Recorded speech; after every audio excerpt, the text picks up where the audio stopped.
रेवाड़ी में स्थायी छठ पूजा घाट की मांग तेज, सरकार से जमीन आवंटित करने की अपील। पूर्वांचली समाज ने उठाई करीब 2 एकड़ जमीन की मांग, लोक सेवा मंच सीएम-पीएम को लिखेगा पत्र। रेवाड़ी शहर में पूर्वांचली समाज के लिए स्थायी छठ पूजा घाट एवं परिसर के निर्माण की मांग जोर पकड़ने लगी है। छठ पूजा सेवा समिति की ओर से कुंसीवास रोड स्थित सूरज गार्डन में बैठक आयोजित की गई, जिसमें पूर्वांचल समाज के लोगों ने सरकार से विकसित क्षेत्र में किफ़ायती दर पर जमीन उपलब्ध कराने की मांग उठाई। बैठक की अध्यक्षता छठ पूजा सेवा समिति के अध्यक्ष राजीव कुमार ने की। कार्यक्रम में राष्ट्रीय प्रगतिशील विचारक एवं सामाजिक कार्यकर्ता अशोक प्रधान, लोक सेवा मंच मुख्य वक्ता के रूप में शामिल हुए। उनके साथ कोर कमेटी के सदस्य एवं राष्ट्रपति शिक्षक पुरस्कार से सम्मानित दयाराम आर्य और नंदलाल यादव भी मौजूद रहे। हर साल किराए की जगह लेने से होती है परेशानी।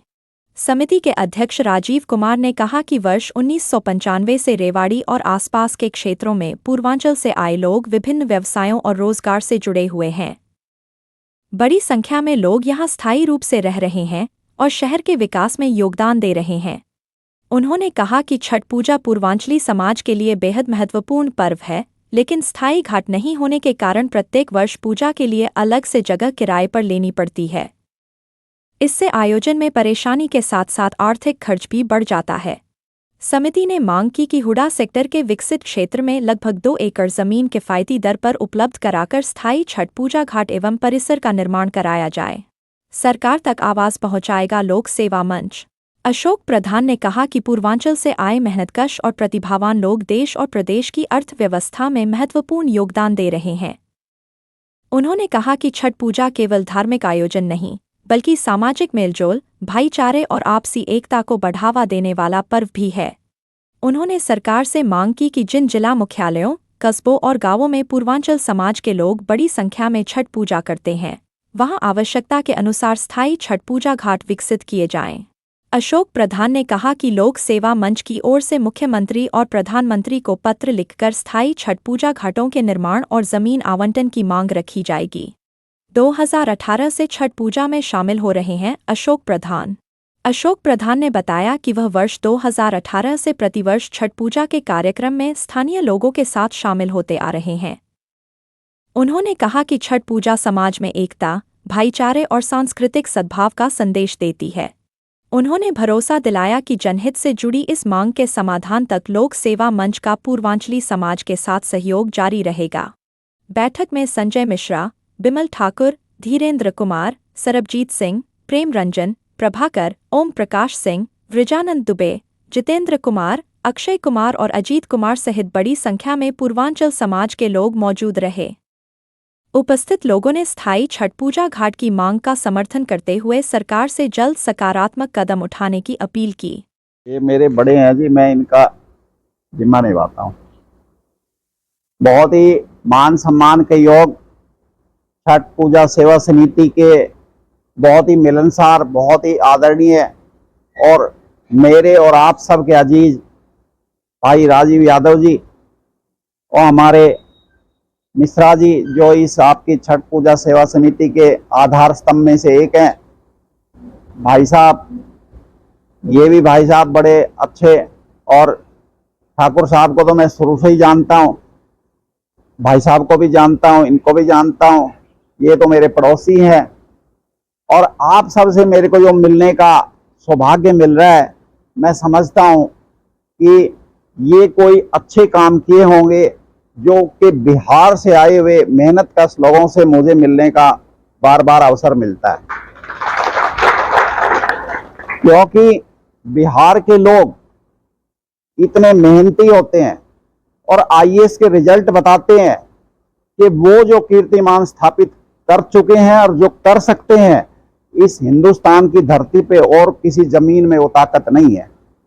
इसलिए रेवाड़ी जो है उस दिन से प्रोग्रेस करनी और भी तेज गति से शुरू करी थी जब बिहार के लोगों ने यहाँ पे कदम बढ़ाए थे, क्योंकि बहुत मेहनती हैं। अगर ये नहीं आते तो यहाँ मेहनत का जो रुझान है, डिग्निटी ऑफ लेबर जिसको कहते हैं पढ़े लिखों की भाषा में, कि छोटे से छोटा काम करके भी आदमी अपने को सम्मानित महसूस करे। अगर इस देश में डिग्निटी ऑफ लेबर की जो बहुत भारी कमी है, वो अगर भाव हर नागरिक में आ गया जैसे बिहार के लोगों में है, तो हम अमेरिका से भी बहुत आगे निकल सकते हैं। लेकिन चुनिंदा स्टेट के लोगों में वो बात है, और बाकी जो स्टेट के युवा हैं वो कहते हैं मैं ये काम तो नहीं करूंगा, मैं ये काम नहीं करूंगा। मतलब वो अपने को छोटा समझते हैं, जबकि काम छोटा नहीं होता, छोटा विचार होता है। इसलिए बिहार के लोग इस मामले में बहुत, मैं कहता हूं कि जो है श्रेय के पात्र हैं, बधाई के पात्र हैं, जिन्होंने छोटे से छोटे काम को करके और अपनी आजीविका को चलाया। और आज तो मैं कहता हूं कि हमारे यहाँ मध्यम और रिच क्लास में भी आपके बिहार से आए हुए लोग शामिल हो गए। जैसे कि ये पाकिस्तान से आए थे हमारे जो पंजाबी भाई, तो इनके पास पहनने को कपड़ा भी नहीं था, और इन्होंने भी किसी काम को छोटा नहीं समझा। उनकी मैं परिवारों से मेरे बहुत निजी ताल्लुकात हैं, उनकी कहानियां सुनता हूं तो बहुत मानी कि कंपन आती है शरीर में कि कुछ भी नहीं था, बर्बाद हो गए थे, कुछ उनके परिवारजन तो बिछुड़ भी गए थे, फिर भी उन्होंने हिम्मत नहीं आ रही। यहाँ का हरियाणा, और ज्यादातर हरियाणा में आए थे, कुछ पंजाब में रुक गए और बाकी पूर्वोत्तर राज्यों में। तो इन्होंने वो काम किया जो छोटे से छोटा था और बगैर लागत का। और आज मॉडल टाउन में आपके सेक्टरों में देखो वो लोग सबसे आगे हैं। तो एक दिन ये बिहार के, और खास तौर से मैं तो ये बात दावे के साथ कह सकता हूं कि रेवाड़ी में जो बिहार से लोग आए हैं वो पैसे में, सुविधाओं में एक दिन सबसे आगे होंगे, क्योंकि मेहनत सबसे ज्यादा करना जानते हैं। अब बात मुद्दे की है कि जो छठ पूजा सेवा समिति है, उससे मुझे जुड़ने का अवसर मिला कि 2018 में राजीव जी ने, हमारा इनका कोई ज्यादा परिचय नहीं था, पता नहीं किस तरीके से परिचय हुआ और आने का, और उसी दिन से मेरे को लगा कि ये त्योहार तो जो मैं यहाँ त्योहार मनाता हूँ उसी तरह का त्योहार है। तो छठ पूजा का जो त्योहार है, और मैं हर बार आता हूँ, राजीव जी बुलाते हैं, आता हूँ और मुझे बहुत अच्छा लगता है। और मैंने उस टाइम भी ये सोचा था कि कितना अच्छा हो कि इसके लिए एक जगह मिल जाए। तो बार बार जो खुदाई करनी पड़ती है, जो खर्चा उठाना पड़ता है, और उस टाइम भागम भाग होती है, किसी समारोह स्थल में उन दिनों कोई बुकिंग हो और वही हमें पसंद हो तो नहीं कर पाते हैं, तो ऐसी दूसरी जगह पे जाना पड़ता है, तो बहुत सारी दिक्कतें आती है। तो मैंने तो तब भी ये बात रखी थी और हमने प्रयास किए, राजीव जी ने खूब इस बात को उठाया, लेकिन क्योंकि सरकारों पे निर्भर करती है ये सब चीजें, और ये पॉलिसी मैटर है, मतलब मुख्यमंत्री तक का हस्तक्षेप इसमें होगा तो ये काम हो सकेगा।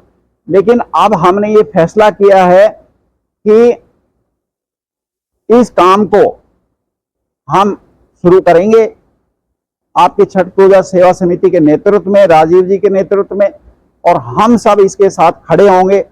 और तब जब तक ये काम नहीं हो जाएगा, हम बारंबार इतनी तेज आवाज लगाएंगे कि एक दिन ये इतना पॉपुलर मुद्दा बन जाएगा कि मुख्यमंत्री और यहाँ के जो नेता हैं वो लालच में आ जाएंगे कि भाई ये काम करने में तो हमारे को फायदा है। वो राजनीतिक लोग हैं, वो तभी करते हैं जब उसके पीछे जनमत जुड़ जाता है किसी बात के पीछे। तो मैं तो ये कहता हूं कि पूर्वांचल से आए हुए समाज के लोग तो इसमें रुचि ले ही नहीं, और जब अपन इस बात को बार बार करेंगे तो यहाँ के लोकल लोग भी कहेंगे, रे सबको जब चीजें मिलती हैं, धर्मशालाओं के लिए जगह उनको मिल रही है, और ये तो अब हमारे यहाँ वोटर भी बन गए और मकान बना के रह रहे हैं, और सबसे हमारे सामाजिक ताल्लुकात है। यहाँ के लोकल लोग आपके ब्याह शादी में आते हैं, एक दूसरे को जानते हैं, तो सही बात का कौन समर्थन नहीं करेगा। और ये सामाजिक संगठन लोक सेवा मंच इस कमी को पूरी करेगा कि लोकल लोगों को हम ये समझाएंगे कि भाई पूर्वांचल से आए हुए लोग बारंबार अनसेफ जगह पे ये आयोजन करते हैं, अगर इनको भी 2 एकड़ 5 एकड़ सरकार दे दे तो हमारे घर से थोड़ी जा रही है, तो वो जगह मिल जाएगी, तो ये अच्छी बात होगी।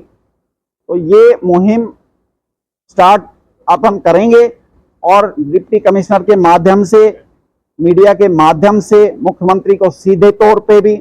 और मुझे ऐसा लगता है, मेरा जो पुराना अनुभव ये कहता है कि कोई बात अगर जनहित में हो और उसके पीछे न्याय की भावना हो और उसके जो लाभ उठाने वाले लोग हैं वो 90% उस बात को दिल से चाहने लग जाए, तो भगवान से बड़ी कोई ताकत नहीं। भगवान पीछे से खड़े होकर के मुख्यमंत्री में प्रवेश कर जाते हैं और उनके अफसर कहते हैं सर ये काम तो सही है, कर देना चाहिए। क्योंकि मुख्यमंत्री भी अपने घर से तो काम करता नहीं है, पब्लिक फंड से करता है। तो राजा की मर्जी है, तो राजा की मर्जी को भगवान बदल देते हैं। और ये मैंने कई बार प्रयोग करके देखा। ये रेलवे स्टेशन के पास एक डबल फाटक होता था, वहां बड़ी दिक्कत होती थी, ट्रेनें खड़ी हो जाती थी, लोगों का आना जाना, और उस तरफ 15-20 कॉलोनी और कई गांव। वो एक बुजुर्ग ने मेरे को बहुत ही कड़े शब्दों में कहा कि भाई आप किसी काम के नहीं हो, देखो ये समस्या क्यों नहीं करते। तो मैंने उस मुद्दे को इन हालातों में उठाया था कि वहां के जो लोग हैं वो बोला भाई साहब इसका कुछ नहीं हो सकता, और ये तो बहुत वर्षों पुरानी समस्या है, और रेलवे का महकमा है, और यहाँ के जो 6 बार मंत्री बन चुके वो भी इस मुद्दे को उठाने से मना करते हैं, कहते हैं भाई ये होना तो हाथ नहीं। तो मैंने कहा भाई दिक्कत तो है ना, होना चाहिए कि नहीं होना चाहिए। वो बोले जी होना चाहिए पर होगा नहीं। ऐसे समय में हमने उस बात को उठाया, हमने कहा भाई दिक्कत तो पा ही रहे हो, शुरुआत तो कर देते हैं। और वो शुरुआत हुई। 1 रुपया हमने इकट्ठा किया नहीं, लोगों ने बारंबार चंदा देने की कोशिश करी, हमने 1 रुपया लिया नहीं। लोगों ने हमारी बात पे विश्वास किया, मीटिंगें करी, 20,000 सिग्नेचर किए, रेल मंत्री से मिले, डिप्टी कमिश्नर से मिले, जीएम रेलवे से मिले, और आखिरी में बात आई कि रेलवे तो तैयार हो गई। रेलवे ने कहा कि भाई 60% हिस्सा हमारी बाउंड्री में पड़ता है इस अंडरपास का, अगर ये बनता है तो 60% जमीन हमारी है, लेकिन 40% जमीन हरियाणा सरकार की है। तो जब तक हरियाणा सरकार भी हमारे साथ तैयार नहीं होगी तब तक ये अंडरपास बन नहीं सकता। अगर हमारी जमीन में होता तो हम बना देते। तो हमने उनसे रिटर्न में लिया और मुख्यमंत्री जी के सामने वो बात रखी। और एक प्रोटोकॉल होता है कि अगर मुख्यमंत्री के यहाँ कोई भी मांग चलती है तो वो फाइलों में घूमते घूमते 6 महीने में मंजूर होती है। और हुआ क्या, क्योंकि उस पर सारा हमने मेहनत की थी, जनता की एक मांग थी। तो मैंने और डिप्टी कमिश्नर साहब ने ये कहा था कि 2 मिनट से ज्यादा आपको नहीं दिया जाएगा, मुख्यमंत्री के सामने फालतू कोई बात नहीं कर। मैंने कहा जी 2 ही मिनट बात करेंगे। तो मुख्यमंत्री जी बोले, यही पीछे जो खट्टर साहब मुख्यमंत्री थे ये आए थे 28 मई 2015 को यहाँ रेवाड़ी में अभिनंदन रैली करने। पहली बार मुख्यमंत्री बने थे ना, तो हर जगह अभिनंदन करने के लिए रेवाड़ी आए थे। तो मैंने इनको कहा मुख्यमंत्री जी को कि सर आप राजा की कुर्सी पे बैठे हो, कभी कभी आपका मन ये नहीं करता कि मेरे हाथ से ऐसा कोई काम हो जाए कि जनता के जो है ना दिल जीत लिए जाए, उनकी आत्मा आशीष दे। बोले कहना क्या चाहते हैं? मगर सर ये वही काम है, आपके पास तो सीआईडी है, इंटेलिजेंस है, आपकी राज पार्टी के लोग हैं, आप पता कर लीजिए अगर मैं नेतागिरी कर रहा हूं तो। और उन्होंने किसी से पूछने की जरूरत नहीं समझी। उसके पीछे जो सीनियर आईएएस अफसर ओएसडी खड़े थे वो बोले सर इनकी मांग जेन्युइन है और ये 60% पैसा तो रेलवे ने देना है और ये इनके पास लेटर है, अपन कर सकते हैं। तो मुख्यमंत्री ने फिर पूछा हम कर सकते हैं? ओएसडी साहब ने, मैं इस बात को कह रहा हूं कि कैसे भगवान प्रवेश करते हैं। ओएसडी साहब ने ऊंची आवाज में कहा सर ये काम जेन्युइन है और अपन कर सकते हैं, पब्लिक इंटरेस्ट में। मुख्यमंत्री ने कहा अनाज मंडी पहुंचो, मैं वहां घोषणा करता हूं। और पहली मांग बगैर किसी एजेंडा के, बगैर किसी लंबी प्रक्रिया के, बगैर किसी जांच परख के उन्होंने कहा कि रेवाड़ी में डबल फाटक अंडरपास की एक मांग है, लगभग 20 करोड़ रुपए खर्च आएगा, रेलवे चाहे जितना दे, अगर उसमें और भी कोई कमी होगी तो हमारी सरकार इसको बनाएगी। रेवाड़ी के लोगों को विश्वास नहीं हुआ था, रेवाड़ी के लोगों को विश्वास नहीं हुआ था कि नेता ऐसे ही बोल रहे होंगे। हमने भी ये कहा था कि भाई ठीक है बजट आने दो। बजट आया, बनना शुरू हुआ, और बनने के बाद जिस दिन उद्घाटन नहीं हो गया हमने लोगों को ये नहीं कहा कि भाई ये काम पूरा हो गया। आज पूरा शहर, पूरा इलाका कहता है कि भाई आपने बहुत बड़ा काम किया, मैंने नहीं किया। अगर मैं कर सकता तो मैं अभी घोषणा कर दूं कि भाई छठ पूजा सेवा समिति के लिए घाट बनना चाहिए। मेरे तो दिल में है, कौन सी गलत बात है? मेरे दिल में तो बहुत सारी बातें हैं, लेकिन काम वही होता है जब जनता जनार्दन जिसके पीछे जुड़ जाए, जनहित में हो, और उसको अगर नहीं हो रहा हो काम, उसको बारंबार तरीके से रखा जाए, तो लोकतंत्र में सरकार जो है झुकती है। अभी पीछे हमने जनवरी 2026 से एक अभियान शुरू किया अपनी लोक सेवा मंच संस्था की तरफ से, मेगा मिशन जनसंपर्क अभियान। मेगा मिशन का मतलब बड़ा लक्ष्य। तो बड़ा लक्ष्य क्या मतलब? हमने कहा हम वो काम करेंगे, बड़ा काम वो होगा जिसको और कोई करने से डरते हैं, लेकिन जिसकी बहुत ज्यादा जरूरत है। वो कौन सा काम होगा? तो सबसे पहला काम हमने चुना कि बुजुर्गों को सम्मान दिलाना है, उनके स्वास्थ्य की रक्षा करनी है, उनके जो भी हक हो सकते हैं उनकी जिंदगी को सुरक्षित रखने के, वो हम काम करेंगे। और 1 जनवरी को 2026 में हमने मीटिंग रखी थी यहाँ बाबा फरीद वृद्धाश्रम में, उसमें, और वो बातें हमने रखी थी। थोड़े शब्दों में बताऊं कि हमने कहा सीनियर सिटीजन के लिए एक हेल्पलाइन चलनी चाहिए। दुनिया भर की हेल्पलाइन सरकार ने 60-70 हेल्पलाइन चला रखी है।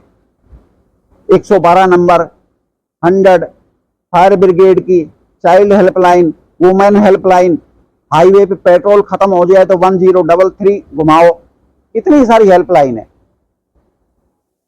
बुजुर्ग जो सबसे ज्यादा सीनियर मोस्ट है नागरिक, और उसी को सबसे ज्यादा मदद की जरूरत होती है, क्योंकि बुजुर्ग होते होते उसकी इनकम घट जाती है, स्वास्थ्य जवाब देने लगता है, और छोटे छोटे परिवार रह गए, कोई परिवारजन उसके साथ मान लो नहीं होता है, सब ज्यादा तो उसको इमरजेंसी हो सकती है, उसके लिए कोई हेल्पलाइन नहीं। हमने कहा सीनियर सिटीजन हेल्पलाइन चलनी चाहिए।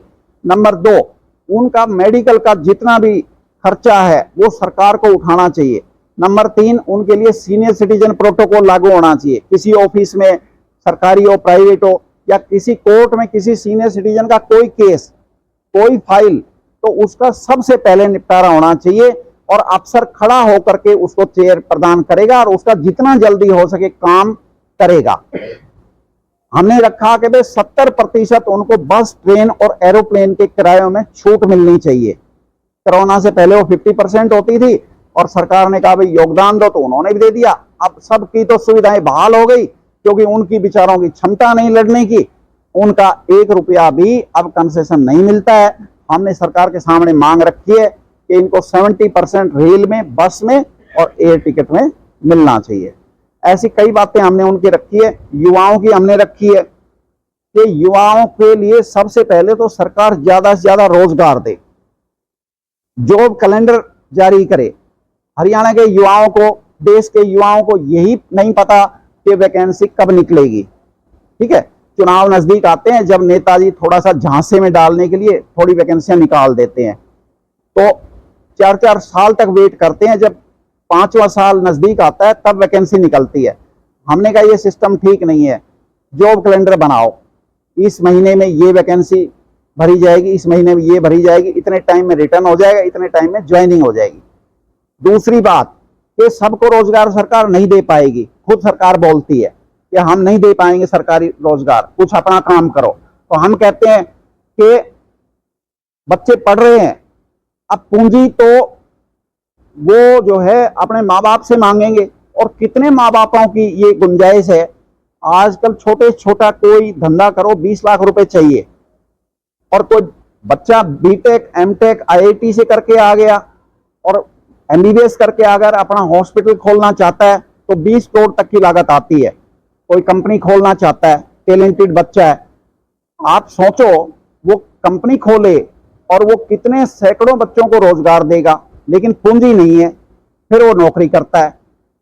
तो टैलेंट ऐसे दम तोड़ रहा है। हमने कहा कि युवाओं को 20 लाख से 20 करोड़ तक का 5% इंटरेस्ट के साथ, 20% सब्सिडी के साथ आप लॉन्ग टर्म के लिए लोन दो।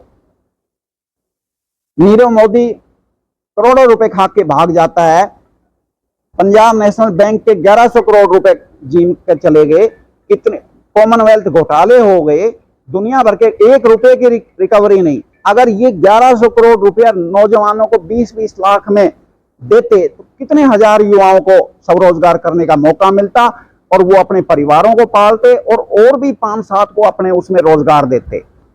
और कभी खाते नहीं है, अगर सही को लोन दिया जाता है वो खाता नहीं है, जब गलत को लोन दिया जाता है तब वो पैसे खाता है।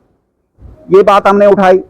फिर हमने ये कहा कि आप लोन भी सबको नहीं दे पाओगे तो जो बच जाए उनको जॉबलेस क्लेम दो 20,000 रुपया पर मंथ, जैसे अमेरिका में मिलता है। क्योंकि नौजवान पढ़ लिख गया, अब गुजारे के लिए तो उसको पैसा तो खर्चा तो चाहिए ना, तो 20,000 रुपया पर मंथ जब तक उसको सरकार रोजगार ना दे या आप लोन भी ना दे सके तो फिर उसको 20,000 रुपया जॉबलेस क्लेम दो। और जब तक पहला रोजगार नहीं मिल जाता कोई भी एप्लीकेशन फीस किसी नौजवान से नहीं ली जानी चाहिए, चाहे वो जितने फार्म भरे। और इंटरव्यू या रिटर्न एग्जाम देने जाए तो उसका बस में, ट्रेन में और एरोप्लेन का अगर दूर कोई स्टेशन है तो उसका किराया कॉल लेटर में ही मेंशन होना चाहिए कि माफ है।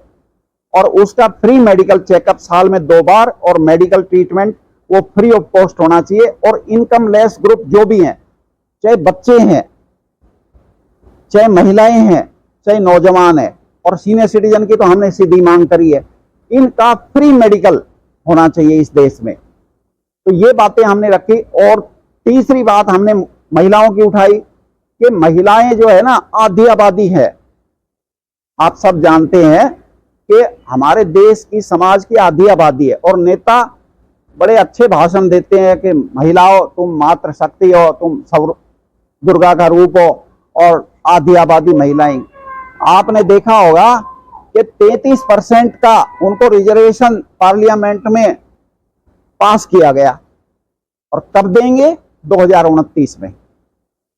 2029 की डेट रख दी गई। क्या भरोसा है जब 2029 आएगी, जब वो बोलेंगे 2031 में देंगे और 2031 आएगी 2047 में देंगे। हम ये कह रहे हैं, जब आप खुद बोल रहे हो कि आधी आबादी है तो आधी आबादी का मतलब 50%, तो रिजर्वेशन कितना मिलना चाहिए? 50%। 50%। ये तो अपन जेंट्स बैठे हैं, ये क्यों जरूरी है देना?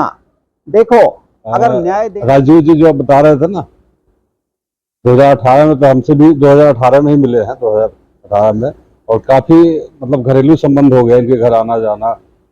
और छठ पूजा जो इन्होंने शुरू किया है समिति, इसमें थकते नहीं। भाई साहब बोले कि थक जाते, लेकिन मैंने इनको थकते नहीं देखा है।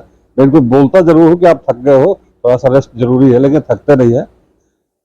उसका कारण है कि हम सबका साथ है इनके साथ, और अगर साथ मिल जाए इनको तो हम सबकी आगे बढ़ सकते हैं। ठीक है, धन्यवाद। विमल भाई कुछ बोले। नमस्कार सभी को। और आज हम लोग यहाँ पे इकट्ठा हुए क्योंकि काफ़ी दिन हो गए, पूजा के बाद हम लोग मिले नहीं थे, तो ज़रूरी था एक बार मिलना। और यही है, सबको साथ में लेके चलना पड़ेगा। और आप लोग भी आगे वॉलंटरी आगे आइए और संस्था को आगे बढ़ाइए, क्योंकि गिने चुने 3-4 लोगों के उससे आगे नहीं बढ़ सकता। ये चीज़ है, सबको मिल के करना पड़ेगा। साथ में हमें सुख सर का भी सपोर्ट अभी मिल रहा है कि हम बातों को आगे ले जाएं, अपने घाट के लिए, जगह के लिए विज्ञापन दें। तो इन सब में आप लोगों के सहयोग की जरूरत होगी। धन्यवाद।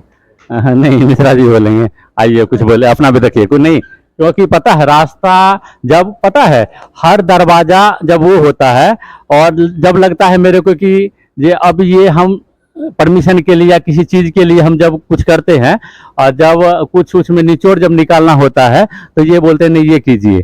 तो ये हमारे बड़े भाई भी हैं और 2018 से ही हमारे साथ कंधे से कंधे मिला के चल रहे हैं।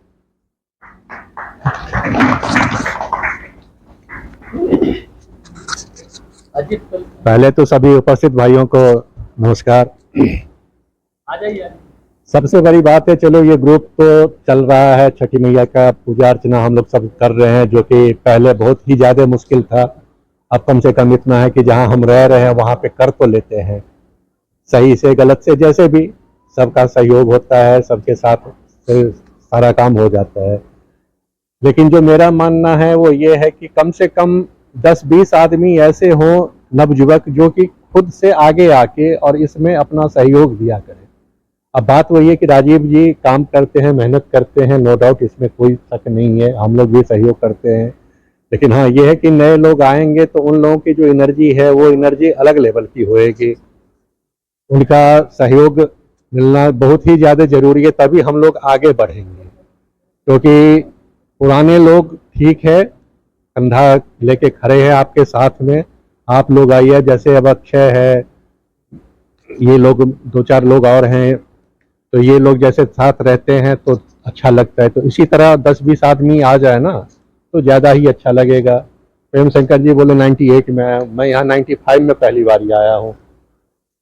उस समय तो ये था कि मतलब वही बात है, अकेला, ये भी नहीं पता था कि हमारे यहाँ के कोई है भी कि नहीं है, भाषा अलग, लोग अलग, समाज अलग, सब कुछ अलग, हमें कुछ इन चीज़ों का पता ही नहीं था, क्योंकि ज़िंदगी में कभी देखा ही नहीं था। तो यहाँ आने के बाद धीरे धीरे रमते रमते वही बात है, अब आज के दिन में तो ये लगता है कि गांव से ज़्यादा लोग यहाँ पहचानते हैं और गांव से ज़्यादा मन यहाँ लगता है। गांव में 2-4-10 दिन के लिए जाओ तो बस वही है, कोई फंक्शन है, कोई वो है, त्यौहार है, तो उसी में जाके अपना 2-4 दिन करके आ जाओ, बस हो गया।